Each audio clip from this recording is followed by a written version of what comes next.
and then let people work. Well, and you found submerged architecture all over the world. Well, this is again a follow-on from as my work progressed. Really wanting to get to grips with the whole issue of a lost civilization. The thing that really struck me was at the end of the Ice Age, you have this dramatic rise in sea level. You have more than 400 feet sea level rise right the way around the world. It swallows 400 feet. 400 feet. I didn't know that. It's That's just a lot. It's an absolutely gigantic sea level rise. You have to consider that the sea level everywhere in the world was 400 feet lower than it is today. And that would have happened probably with a tsunami as well. So you're talking about... It happened in a series of episodes, and when they happened incredibly fast. What happened was that the ice that had melted down for thousands of years on top of the ice caps into gigantic glacial lakes would suddenly burst its banks, and you would have just the size of an ocean spilling out into the ocean all at once and raising sea level very Well, if you fast. have all that weight sitting on the crust, and when it pops off, the crust is going to bounce up, wouldn't It's it? called isostasy. The weight of the ice caps on the land depress the crust. As the ice melts and comes off, the crust starts bouncing back again.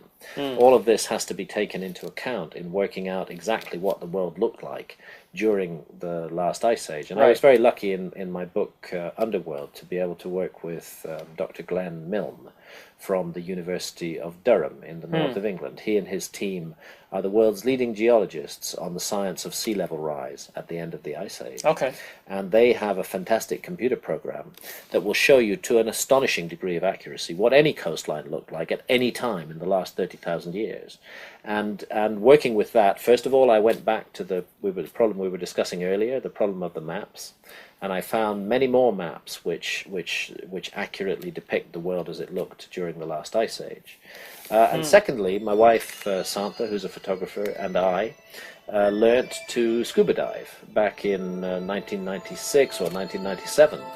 And we then did 5 years of intensive diving all around the world. We lost count of the number of dives. Wow. In the mysterious underwater monuments of Japan, the area called Yonaguni alone, we know that we put in more than 200 dives on that site.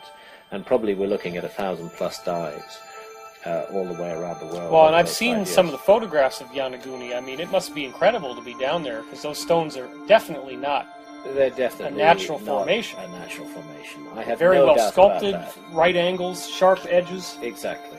And isn't there like a tribal face carved into one of the stones? There's a place called they call it the face, and they also call it the stone stage, because there's a flat stage-like area in front of it, and then a huge rock-hewn face above that, a human face looking exactly due south.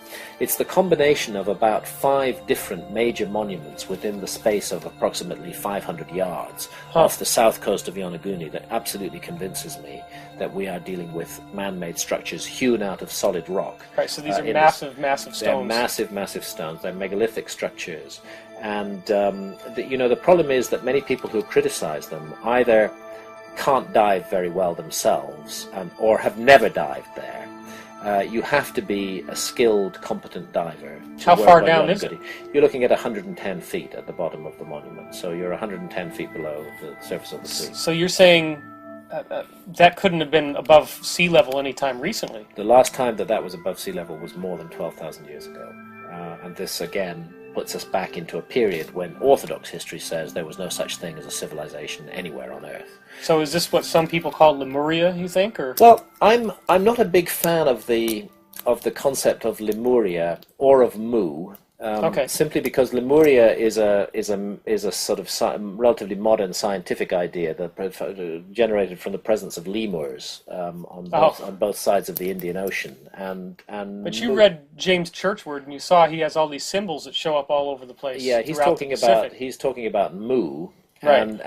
But again, he bases himself on Le Plongeon, and Le Plongeon mistranslates a Mayan stela to find the name Mu. I'm not convinced at all. I'm not convinced that there ever was a civilization called Mu. I am convinced that there was a lost civilization in the Pacific. Right. As a matter of fact, the Pacific, and Churchward is absolutely right there. I think calling it Mu is a jump too far for me. Okay. But let's say a lost civilization by any other name. The Pacific was one of the areas that was most severely hit by the rise of sea levels at the end of the Ice Age. There's a whole area there which geologists call the Sunda Shelf.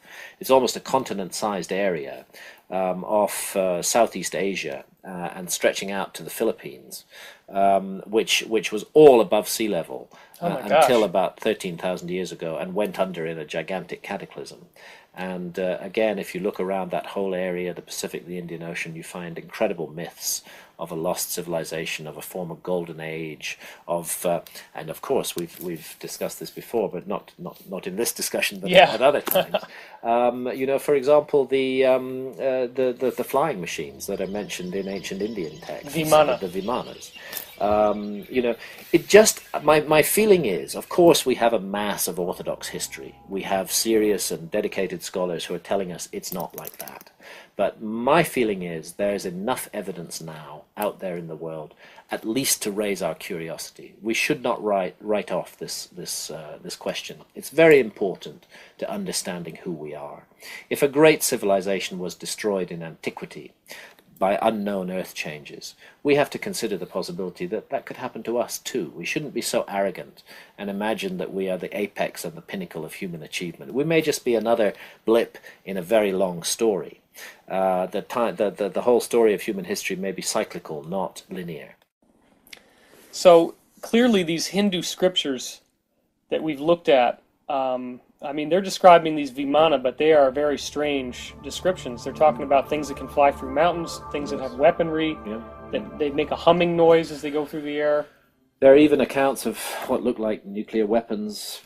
That's the best way we can construe them from what is the elephants screaming and burning. The Brahmastra weapon, the fire of the sun. I mean, really, they're extraordinary accounts, and it's hard to believe that those writers of ancient scripture just made it all up. It's like they're reporting again a technological episode on the Earth in remote prehistory. And I think it's high time that we listened to that and paid more attention to it. Well, no, I don't know. I've never asked you this, so this is a live question. But Ram Setu, this legend in Hindu times of a land bridge that was built by the gods, of these stones that seem to have strange properties because they float in the water. Did you ever look into that one? Well, if you're speaking of the land bridge between Sri Lanka Sri Lanka. And southern India, not only have I looked into that, but I've dived in that area. Oh, wow. Okay. And there are indeed massive structures underwater going down. We have again dived there to depths below 100 feet below sea level. And we found, for example, off Pumpahar, which is exactly in that area between India and Sri Lanka, a gigantic U-shaped structure, definitely man-made, and definitely been underwater for more than 12,000 years. You think it was like to keep the sea out from something? Well, the interesting thing is that the notion that is contained in the ancient texts of Sri Lanka being connected to mainland India is actually true. The geology makes it absolutely clear that Sri Lanka was connected to mainland India until the meltdown of the Ice Age and until sea levels rose. So again, the very fact that idea is spoken of in ancient scriptures means they are passing down to us a piece of knowledge that they absolutely should not have had if Orthodox history is correct. And again, that is very convincing. And there are intriguing remnants all over southern India. And stretching down into the ocean beyond southern India. In southern India, they had a tradition called the Sangam tradition, where they speak of something that's almost exactly like Atlantis. An advanced civilization with extraordinary building capabilities that existed in a place where the ocean now is, south of India, where they had great academies and universities and centers of learning, which was destroyed in cataclysmic floods. And the weird thing is, they put exactly the same date on it that Plato puts on Atlantis in his account, because Plato is the earliest surviving source for the story of Atlantis. And that date is, again, around 12,000 years ago. Wow. All right, so why are we... people are just going to laugh at you and say, if there were submerged man-made structures around India, then why haven't I heard anything about it? Well, he can go dive down there and see whatever he wants. It's a very odd thing because again, mainstream archaeology seems reluctant to get to grips with this whole issue, and I'm not quite sure why.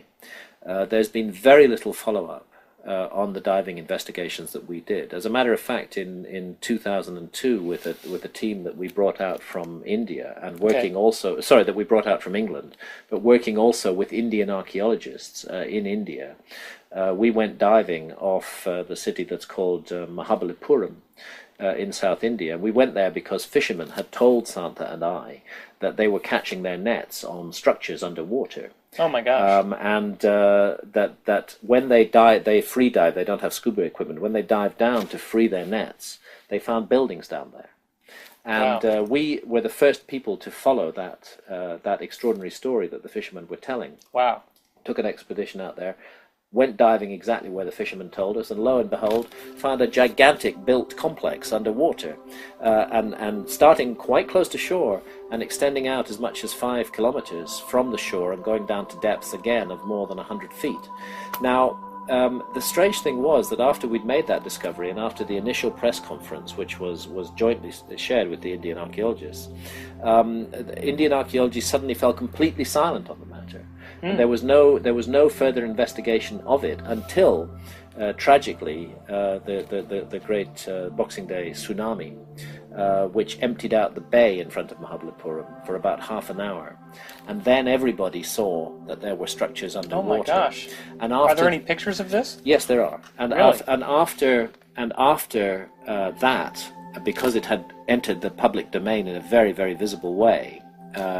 Most recently, there has been some minimal underwater archaeology done on that site that we found several years earlier. No kidding. But again, mysteriously to me, the mainstream archaeologists so far are confining themselves to what's called the intertidal zone, down to depths of just about maximum of 10 feet.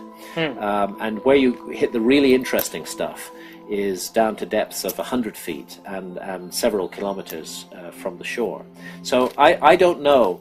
I don't know why this should be, why it should be this way. I've come across this problem also in Egypt, where mainstream archaeology again doesn't seem to want to get to grips with very intriguing mysteries that need to be investigated. Is it simply a matter of archaeology's commitment to a paradigm of history being so strong that they just can't bear to separate from it? Is it that they really believe all this stuff is nonsense? Perhaps they do. Or is it something more sinister than that, designed to deny us the truth of our true history? I'm not sure. I've actually given up trying to figure it out. I've done my best to put out the knowledge that I have, to share what I've seen and what I've experienced and present it there. And I do think if major resources, Santa and I were just two individuals totally funding ourselves, if you had the funding of a major oceanographic institute to search the coastal shelves all around the world for underwater ruins, I think we would reveal the absolutely unmistakable traces of a lost civilization. Did you ever visit Lebanon? Never visited Lebanon. I've not been to Baalbek. Okay. I would love to go to Baalbek, and I will do so one day. 1,000-ton blocks of stone? Yeah. What on earth are they doing there? 1,000 tons. I mean, they're so huge that even the pyramid stones and all the other stuff we're talking about pale by comparison. They pale by comparison. They're utterly astounding. And again, they're trying to tell us that these were put there by the Romans. I'm sorry. That's the skeptic's explanation? Yeah, that's the skeptic explanation. A Roman temple was built on top of it. That's true. But the substructure is absolutely megalithic prehistoric architecture of the kind that you do find in Egypt, in the Valley Temple next door to the Sphinx, and indeed, as you mentioned earlier, in the Osirion in Abydos. Right. I saw a scale picture of a man standing on it, and it's like the guy's like this tall, and the stone is... Yeah. I mean, they're absolutely enormous. Yeah, they're enormous. So I think we have to say there are extraordinary mysteries in the past, and these mysteries are important because they have something to tell us about ourselves. I mean, a man or a woman with amnesia who've forgotten their own life story are gravely disadvantaged by that. What if that's the case for the whole human species, that we've forgotten our own life story? that we don't remember the truth about ourselves because there had been too much cataclysm, too many years have passed. It's all got mixed up and confused in myth and memory, so that we don't really have a clue. How can we proceed forward if we don't know where we came It's almost like we have a genetic, like most people have a genetic trigger, where if you start bringing out information that suggests that these cataclysms happen, they automatically attack you. There's Yes. like this. There's like a genetic, no, you can't. We're not supposed to know this. We can't know this. It's an extraordinary thing, and it's actually why, because I did become a little bit defensive in my work as my work moved on from the sort of grand explosion of Fingerprints of the Gods, when I just sort of threw it all out there, to later more considered books such as Underworld, where I had to consider, as I was writing the book, I had to consider that there was going to be an army of hostile archaeologists out there who would want to find any chink in the armor of my case to bring the whole case down. If I can just find one fault, then we can then this is a classic disinformation technique. We find one little fault, then we can elaborate that out to suggest that the whole work is contaminated.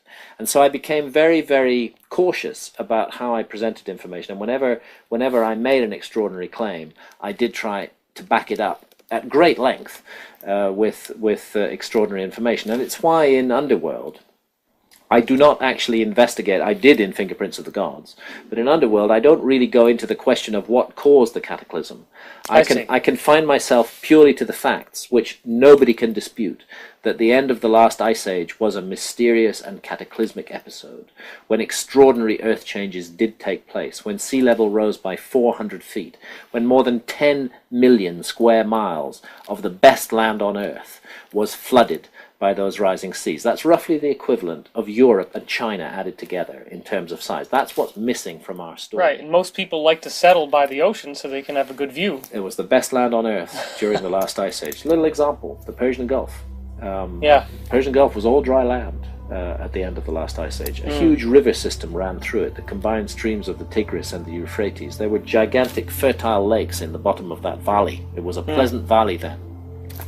And it was flooded by those rising sea levels and became the place we see it today. What a wonderful place to do underwater archaeology if anybody would actually put their minds to it in a serious way. Now, have you heard about the western tip of Cuba? Yes, I've heard of. I do report this in Underworld. There have been some developments since. This is the discovery of what look like man-made structures at a depth of more than 2,000 feet beneath the sea. 2,200 feet. Now, when you're talking about a site that is 2,200 feet beneath the sea, you are not only talking about rising sea levels at the end of Ice Age. You're talking about something even more dramatic than that. Yeah. Could it be some kind of landslip that carried this material down to a greater depth? Possibly. Who knows? Some people, but it may be disinformation, have suggested that what's been found there is a remnant of the Cuban Missile Crisis, stuff that was dumped off Russian ships. No, that's the kind of story you hear all the time. Nevertheless, it's been thrown out there. Again, it puzzles me that although the site has been identified, although video images have been captured on the site, up to this day, as far as I'm aware, the serious investigation of that site has never been pursued. And I don't know why that should be. Yeah, you have Paul Weinsweig and Paulina Zalitsky with a company called ADC, or Advanced Digital Communications, who got a contract with the Cuban government to do side-scan sonar readings of the ocean seafloor around Cuba, looking for sunken Spanish galleons with lots of gold on them. Yeah. And they'd say, hey, Castro, we'll give you as much gold as you want. Just let us do this. If we find something, you're in on the deal, totally. So then what they find when they do these sonar readings is stuff that very much looks like buildings. Yeah. Paulina Zalitsky was able to send submersibles down there. Yeah. There is video of it. I've spoken to Linda Moulton Howe. She used to have it on her website. Right. Then what do? They sign a contract with National Geographic, summer 2003. I'm sure you remember this. Yes, I do. It was supposed to be worldwide. It was supposed to be this big thing. I was expecting to see the really good footage that would follow from National Geographic being involved. Instead, the whole thing has fallen mysteriously silent. We've never I talked don't know about why this. it's fallen silent. We've never talked about this, but I was on the Art Bell Coast to Coast show talking about some of these things, and this female soldier who had worked at Guantanamo emailed me and said that back in the early 80s, she was stationed at Guantanamo, and one of the SEALs got drunk at a hot dog barbecue and says, we found Atlantis down there, and said that during the Cuban Missile Crisis that our American nuclear subs were going around Cuba trying to make sure nothing was going on, and they see pyramids, sphinxes, buildings, roads. Paulina has seen inscriptions down there that look similar to Greek and hieroglyphics and stuff. Interesting. This guy told her that there was a massive effort to remove any artifacts that could be reverse engineered into technology that the enemy could get their hands on. Interesting. And that they had working machines down there, including lights that just stayed on and never went off. You see, once again, we're dealing with this strange thing that whenever we seem to be on the edge of really revealing the truth about our past, it's snatched away. And this leads us to an area of inquiry which becomes very murky and very dark, and you begin to wonder what manipulative forces are at work in human affairs. Who has an interest in keeping us in the dark about our past? Why can't we just have open and honest inquiry into these things? It's down there. We have the technology. It's whatever it is, the world has a right to know. And if the media were to contact you about your undersea excavations and discoveries around India, are you willing to openly share everything that you know? Absolutely. I already have openly shared it in Underworld. They're just not paying attention to you. They're just not paying attention, because this is automatically considered as lunatic fringe kind of stuff. Even though I personally have always tried to follow it in an extremely rigorous and even scholarly manner. Right. And to put my money where my mouth is, putting myself underwater on hundreds and hundreds of dives, both me and Santha, in risky, dangerous environments, sometimes with huge currents operating. We put our lives on the line for more than 5 years to pursue this investigation. Even though the investigation had that depth and seriousness, very little attention was paid to it in the mainstream. I'm not bitter about that. I regard it as absolutely the way the world works. I will continue to explore mysteries. I'll continue to tell my truth the way I see it. Yeah. In the passage of time, we'll find out who's right, who's wrong. Now, you have another book called Heaven's Mirror, and what is Heaven's Mirror? And how did you go from Underworld to that? Heaven's Mirror is first of all, it's a photographic book, and actually it was done before Underworld. Oh, okay. And Santha is the photographer on that book. I wrote the text, and the purpose of that book was to show an extraordinary worldwide phenomenon, which is the mirroring on the ground of the patterns of the stars in monuments and structures. Oh, really? So it's way more than just what Bouval discovered in Egypt? It takes the investigation outside of Egypt. For example, a big focus of Heaven's Mirror is Angkor in Cambodia. Again, the details are in Heaven's Mirror, but we're looking at a representation of the constellation of Draco on the ground in Angkor, where again it is depicting that constellation in its positioning in around 12,500 years ago, not today. And then same thing. And again, I make the point in Heaven's Mirror, which I don't believe anybody had noticed before, which is that Angkor is precisely 72 degrees of longitude east of Giza, and that brings us back to incredible. Those precessional numbers, and it begins to look like a system that was imposed on the world, some kind of grid using precessional numbers and creating node points which later on became developed as sacred sites. So I'm suggesting that both Angkor and Giza have been sacred to some purpose for more than 12,000 years. And it doesn't matter if later civilizations came along and built their stuff there as well. There's no doubt that the temples as we see them today in Angkor date from around 1100, 1150, 1200 after Christ. but they sit on top of older and older structures, and I think if we go all the way down, we're going to find ourselves right back at the end of the Ice Age again. Okay. So it was an attempt to show that there's a worldwide system of as above, so below, of copying on the ground what is seen in the stars, either actually representing the patterns of stars on the ground, as at Angkor, as at Giza, or creating a union point between sky and ground, a monument that targets the spring equinox, that targets the rising sun on the summer solstice, for example. These are common. The extraordinary pyramid of Kukulkan in Chichen Itza, in the Yucatan in Mexico, where the pyramid is so perfectly situated that again on that special day, the 21st of March, the spring equinox, for about 20 minutes, and Santa and I have been there and sat there and observed this amazing phenomenon. The stairwell serpent thing? The serpent. There's a serpent's head at the bottom of the northern staircase. And the sculpted head? A sculpted head. And there's no body to that serpent. But just for 20 minutes in the evening, around about 5:20 in the evening, it suddenly comes alive. And the shadow pattern of the whole body of the serpent is seen running up the stairway. I didn't know that still works now. It still works today, as it worked when it was first created, and it is meant, and that monument is speaking of sky and ground at exactly that moment in time, at exactly the equinox. So why the serpent? What's the big deal with the serpent? Well, the serpent is the image of Quetzalcoatl, the feathered serpent, the civilizing deity who brings civilization to the ancient Americas, and who then vanishes, and who will return to usher in a golden age. This is what is indicated, and let us only hope that that's what 2012 means. That a golden age is coming ahead of us, even though we may have to pass through difficult times to get there. Couldn't some people ignorantly say that if they're sacrificing people on these pyramids, that the serpent is the devil, and that they're doing that for a satanic ritual or something? Some people could ignorantly say that, and they do say that. And furthermore, and again, I go into this at length in Heaven's Mirror,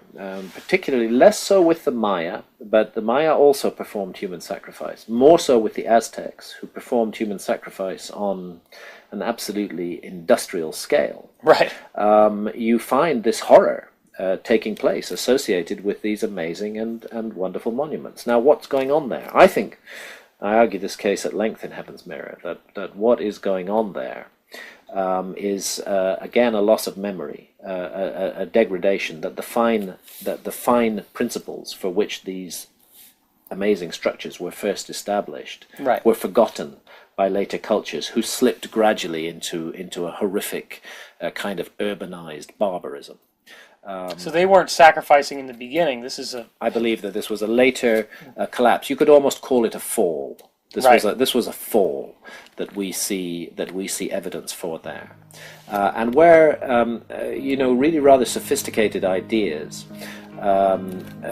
expressed symbolically about the need not to concentrate on the material body and on the material world, but to concentrate on the spiritual self, were interpreted literally by later cultures and were used as an excuse for this horrific, sadistic human sacrifice. But I think that we need to look beyond that to the ideas that are expressed in the structures themselves, and indeed the prophecies and the understanding of the universe that they convey.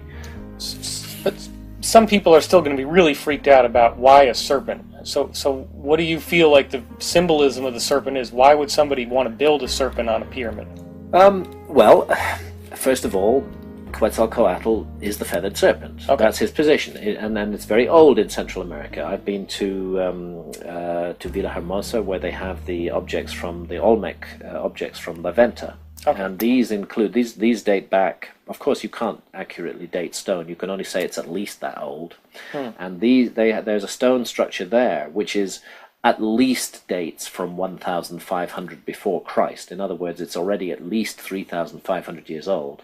Wow. It's a lot older than the Maya or the Aztecs, who both venerated the feathered serpent. And there on that ancient monument we find the same figure of the feathered serpent. Okay. And what this means, does it suggest some sort of reptilian intelligence, some sort of alien connection with the Earth? Maybe. I don't know. Again, I don't go there in my work. Okay. I'd rather leave that to others to explore. Well, I know Maurice Cotterell went into it and talked about the Crotalus dorissus rattlesnake, Yes. and the pattern on the snake is replicated in Mayan ruins and stuff. Yeah. There clearly was veneration of serpents, and I suppose in a way that leads us on to the most recent of my non-fiction books, which is Supernatural, where I do look at the visionary experiences of shamans,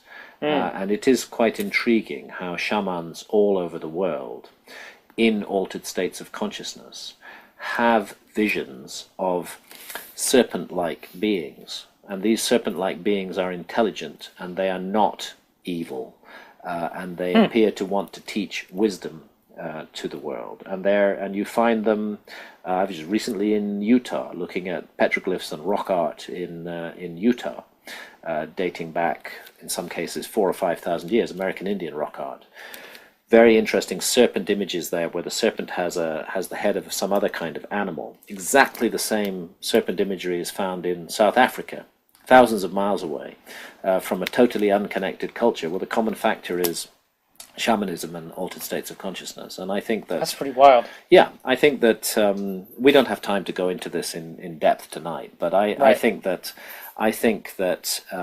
this question of accessing the realm of vision and of the work of shamans cannot be dismissed lightly. I think that it's also part of the ancient legacy that's come down to us. So in your book Supernatural, you're starting to drill into, okay, is there a connection between these ancient monuments and something that has maybe not originated on this planet but has been coming here? Yeah. I certainly am, and I had, again, because my pattern of research is to immerse myself in the subject personally, rather than simply to sit in an armchair and work from books and references. I went down to the Amazon and I drank ayahuasca many times, which is this visionary brew, with Amazonian shamans. That's the right way to do it. It's the right way to do it, and so I have had a personal experience in the visionary state. I mean, did you? It's like entering a seamlessly convincing parallel universe, oh my gosh. Which is inhabited by intelligent beings that often take a part animal, part human form. Interesting. And again, critics could easily dismiss this as just, my brain on drugs.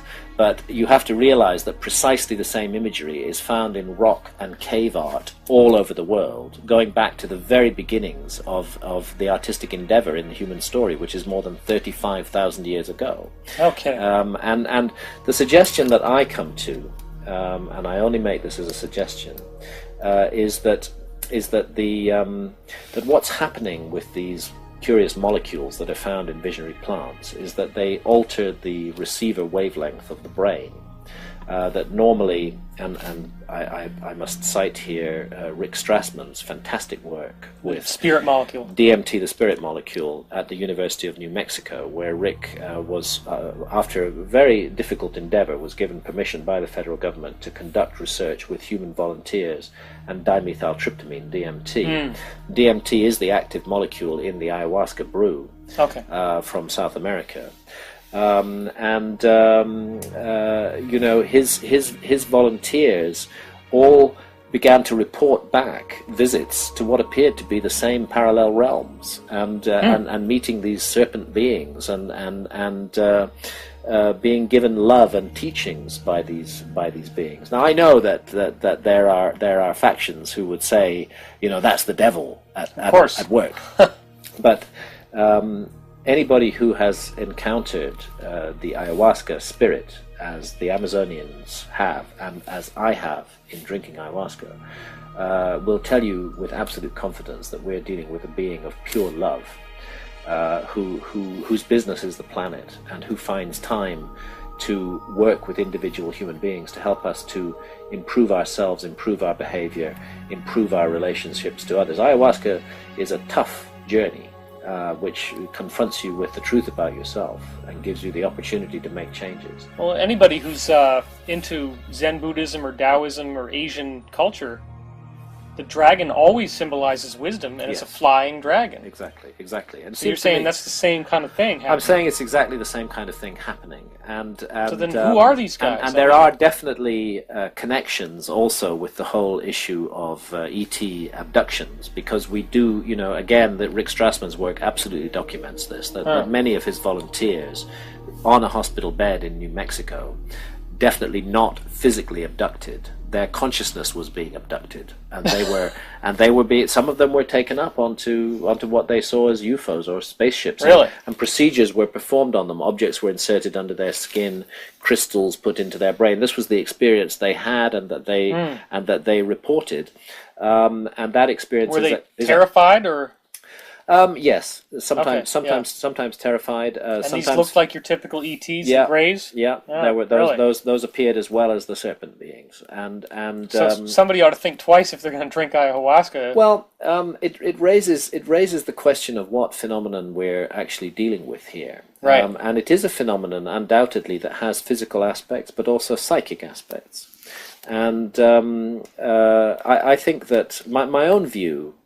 Is that we are dealing with some kind of interdimensional contact. The reason I brought up Rick Strassman's work is that the analogy he makes is that our brains are most of the time tuned into what he calls channel normal, everyday world. We're physical beings, whatever else we are, and we need to live on this planet. We don't want to walk under a bus or fall out of a window. We want to understand and deal with the laws of physics as they operate on this planet. And in order to do that, our attention is pretty finely tuned into the frequency of this planet, of physical life on this planet. However, what the visionary plants do, and what certain other altered states of consciousness that can be induced by rhythmic dancing, by certain kinds of music, even by meditation do, is allow us to retune the receiver wavelength of the brain, disconnect from this physical reality, and suddenly the much wider reality, which surrounds us all the time, but which is not normally accessible to our senses, is admitted in. Right. And therefore the suggestion is that these visions that shamans and modern volunteers in the University of New Mexico research share, they share the same imagery because they're literally going to the same place, and that we therefore may be dealing with parallel universes, with other dimensions. So in Supernatural, you are providing hardcore proof that this is a real domain, that this is an actual location in some energetic sense. Yes, that's absolutely that multiple people are going to in cultures all over the world, and they're painting the stuff on the... When they return from the visionary journey and return to the normal state of consciousness, they recollect what they saw and they paint it and they draw it, and it's stunning. And I provide massive evidence for this, how you can take an image from the cave of Lascaux in France, dated at least 17,000 years old, and you can go into the Amazon jungle amongst the Tucano Indians and find that they have also created exactly the same image following an ayahuasca journey. And therefore the common factor has to be altered states of consciousness. Wow. And the suggestion that there may be, the subtitle of the book is Meetings with the Ancient Teachers of Mankind.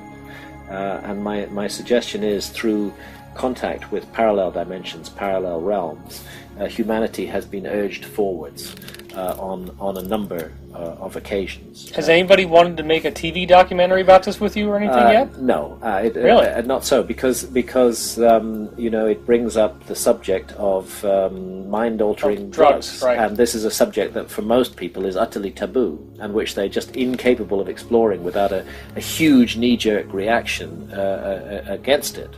Well, we have to remind ourselves that the cultures of South America, indeed all of the countries surrounding the Amazon basin, have a wise policy on this. They have, not only is it totally legal to drink ayahuasca in these countries, but the right of adult human beings to drink ayahuasca is protected under No under kidding. laws of religious freedom.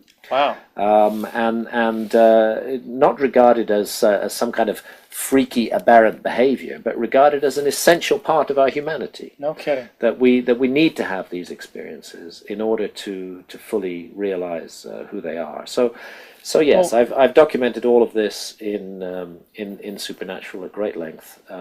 It has not been followed up anywhere. Again, I'm not surprised. huh. But I hope in time that that my attempt to tell my truth on this matter will come out and be shown to be Now, right. Terence McKenna obviously went through all these entheogens, as they're called, and felt that realm was giving him information about a big change coming to the world in 2012.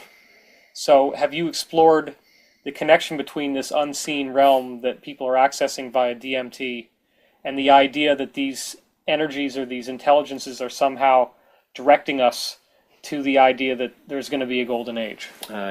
I have, and I do that in Supernatural. Okay. And to cut a long story very short there, I would just cite the words of shamans who I've discussed this matter with in the Amazon. Oh. And what they say is this: first of all, surveying the horrific destruction that is being inflicted on the Amazon by modern industrial society, and secondly, looking at the state of rampant chaos in the world at large. Those shamans feel that it is a matter of paramount importance that the visionary realm that ayahuasca opens up should be made available to Westerners. And there are huge efforts now to bring ayahuasca out of the Amazon and to bring it into the Western world. And interestingly, the United States is actually leading the way here, because the Supreme Court in the United States recently passed a ruling that members of the Unidade Vegetal, which is one of the Brazilian urban so-called churches, a syncretic group that use ayahuasca as their sacrament, that their members in the United States may drink ayahuasca legally, that the US government will not interfere with this. And it looks like that right is going to be continuously extended. What the shamans say is that the whole crisis of the world today comes about because Western technological civilization has severed its connection to spirit. Okay, that makes perfect sense. And that unless we reconnect to spirit, we are going to pass through a very difficult and catastrophic time. But if we can reconnect to spirit, then the possibility remains that we can pass through this difficult time into a golden age, into a rebirth of humanity, with all our potentials returned to us, not the poor, fragmented creature we are today, told by the powerful corporations and by our governments that all that matters is the material world, brainwashed with hours of reality TV and advertisements telling us to go and buy this or that material good, told that the only appropriate leisure activity is to go out and get absolutely drunk on alcohol, so that becomes a kind of relief from the horror of everyday life in industrial society. Right. That somehow we can reunite the fragmented parts of our human nature, bring back in our connection to spirit, to other realms, to other dimensions, and move forward again in a positive direction. And you're saying that some of these new abilities have manifested in you with a new path of fictional writing as a result of Yes, this was the great gift that ayahuasca gave me, as well. I'd always been open to the existence of parallel realms, but ayahuasca showed me these realms. But she, and I will speak of her as she, the great spirit that lies behind the ayahuasca brew. Okay. She also gave me a novel. She boosted my creativity in a way that it had never gone before. It was like I downloaded the whole story, and that's my latest book, which is called Entangled. It's going to be published in 2010. Wow. It's a fantasy adventure, a battle of good against evil, and the whole story, time travel, a character in the Stone Age, a character today, a time slip novel. They're interconnected. They're fighting a demonic force, and the whole story came to me in an ayahuasca vision, and many, many others have also been creatively influenced by ayahuasca. So I have no doubt that we're dealing with something positive and worthwhile here, which deserves to be explored further. Well, I want to thank you for sharing with us your amazing testimony on so many levels. It's a fascinating documentation of the potential of the human spirit and of how much more there is in the past and in the future than what we've normally taken for granted. Thank you. So I want to thank you, Graham. It's a real pleasure to interview you today. Thank you very much, and thank you for your work, which is hugely important and making a difference in the world. I appreciate that. I'm really pleased to see you doing it. Great. And thank you for watching. We'll see you soon.